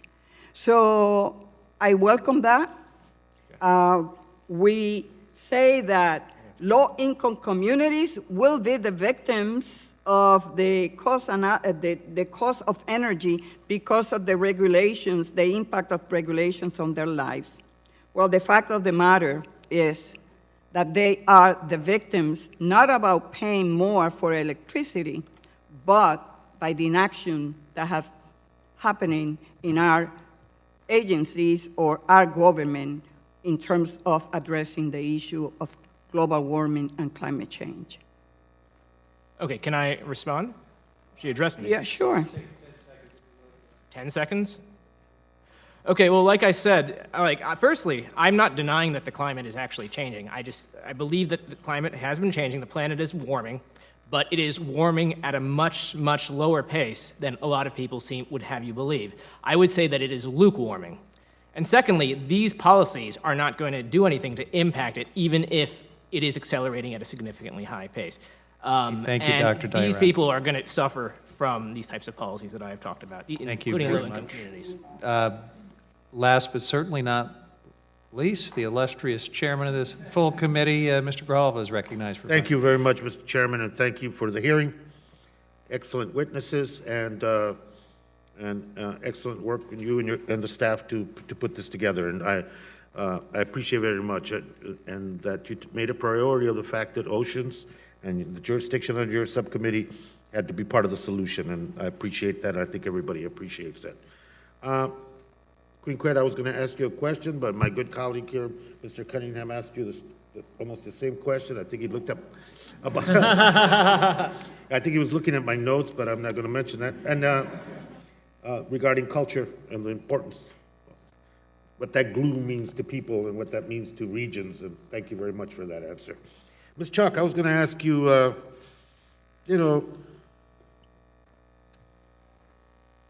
What is your response to people who say that climate change isn't real? Thank you, Mr. Chairman. I would say that they have not experienced the things that we've experienced in southeast Louisiana or coastal Louisiana. I had 6 feet of water in my home due to Hurricane Katrina, 6 feet, and my house is raised 4 feet.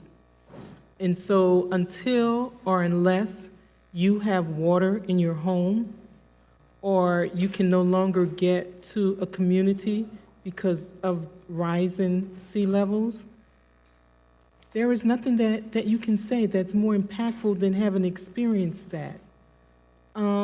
If you're familiar with the canopy at the Lowe's store, the water in my neighborhood was as high as the canopy on that store. And I had the privilege of participating with the Louisiana Strategic Adaptation for Future Environments.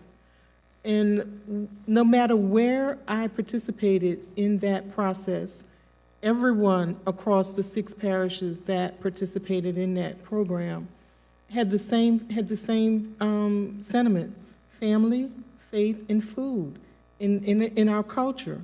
And as the climate changes and those communities disappear, we lose that. And so I want this committee to remember my face when you're making these decisions. Thank you. This is real impact to real people. Thank you very much. I appreciate that very much. Before we start shedding a lot of crocodile tears about the poor, the people that are being displaced, the ones that are suffering the most, let's put some substance behind those crocodile tears, and not merely make it words, but factor and bring to the table the impacted communities so they can be part of the solution. And I appreciate very much your comments. Before I ask Ms. Browner, and thank you, good to see you again, any questions? The Green New Deal, you already hear the rumblings of creeping socialism. Planes are going to fall from the sky. Cars and trucks will be abandoned in highways and then blow away in the dust. The economy as we know it will be destroyed. Nothing will be left of a civilization. And you'll hear more and more on that because that's going to be the new set of talking points because there has been some progress made. We're not dealing with full-throated denial of climate change. We're dealing with climate change avoidance. Let's talk about forests. Let's talk about this. Let's talk about, well, maybe the science isn't what it should be, and excuses not to act. And regardless of the talking points against the Green New Deal, it's simply this. It's aspirational. It puts the climate change at the top of the legislative agenda, and the specificity are committees like Mr. Huffman that will put together the legislative language and packages to begin to deal with resiliency and adaptation. That's the work of Congress, and that's the work we should be doing. But I support the aspirational statement, the resolution. It's non-binding. People don't have to sign it. But the fact remains that it is it is bringing it to light, something that has not been discussed around here for a good 8 years. And so I think that's good. Ms. Browner, have you ever seen the discussion around environmental stewardship and the topic today, this partisan? I think the partisanship has grown significantly over the last. Yeah, take that snapshot here and why. Well, I think that there are more and more interests that are separated, and the polluters want certain things, and other people, the communities, want other things. But when I was confirmed to my job at EPA in 1992 was my hearing in the Senate, and John Chafee, a Republican, chaired that hearing.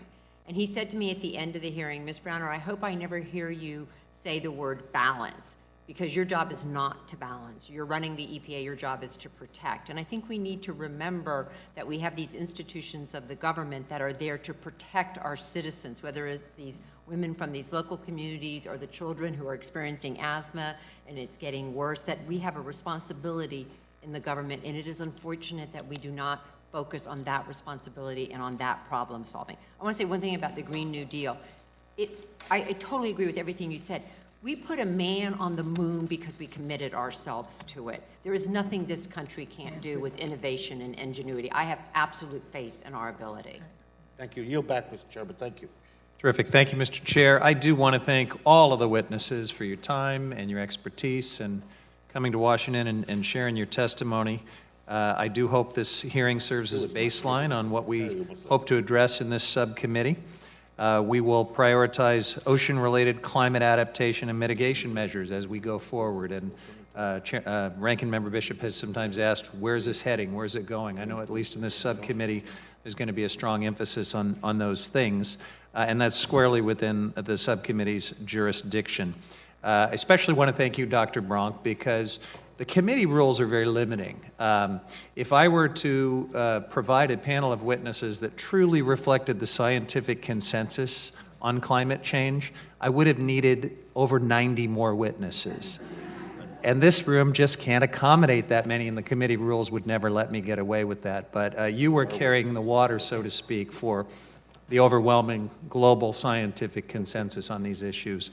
And I thank you and all the other witnesses. Going forward, again, just by way of preview of this committee's work, we will have opportunities for coastal and marine habitat restoration programs to be considered, to reauthorize and strengthen the Coral Reef Conservation Act, to bolster programs addressing ocean acidification, uphold and strengthen the Coastal Zone Management Act, to improve data and monitoring efforts. And there are many of those that seem, I think, to be bipartisan: the Digital Coast, an integrated ocean observing system, National Estuarine Research Reserves, Sea Grant Program, and harmful algal bloom monitoring system.